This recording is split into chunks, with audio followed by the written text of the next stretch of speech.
Alright, if we're given our function g of x equals 3 minus x squared, we're asked to evaluate g of x plus h minus g of x divided by h, where h can't be 0. So we're going to break this down, because what we're going to do here is our g of x function. So I need to find out what would g of x plus h be, and I need to put it in here, and then g of x would go here. Then we simplify this particular function here. Alright, so the first thing I want to find out, what is g of x plus h? So there's my g function up here, so I'm going to plug this in wherever I have an x.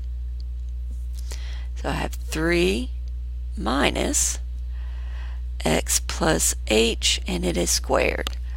So there's my x squared, so I put my x plus h in there. That was the only x, so now I just need to simplify this. 3 minus, well, x plus h squared is the same as x plus h times x plus h, and we can FOIL this. X times x, x times h, and it's all positive, x times h again, and then h squared. And this becomes 2xh, so x squared plus 2xh plus h squared. So that's what this is. Now there's that negative in front, so we don't want to forget about it.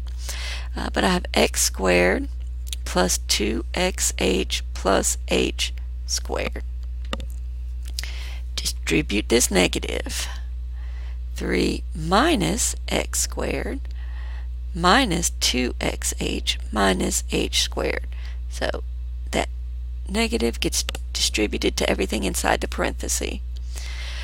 I would look and see, is there anything I can combine? It doesn't look like. They're all different terms. So this, all of this goes right here. So I have 3 minus x squared minus 2xh minus h squared. So again, this is my g of x plus h minus the function g of x, 3 minus x squared, and that is all over h.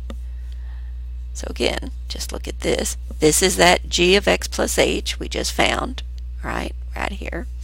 Here's my g of x, and here's my h. Now let's simplify this. Get myself a little more room here.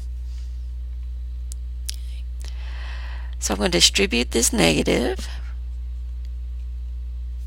to everything inside the parentheses. So that gives me negative 3 plus x squared, and it's all still over h.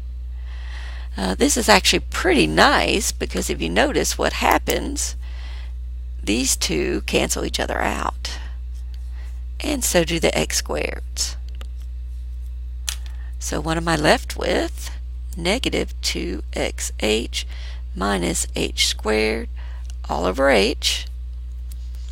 And we can do a little more simplifying. I notice every term has an h, so I can factor an h out here, factor that h out, and I end up having negative 2x minus h. So again, I just factored an h out of the numerator.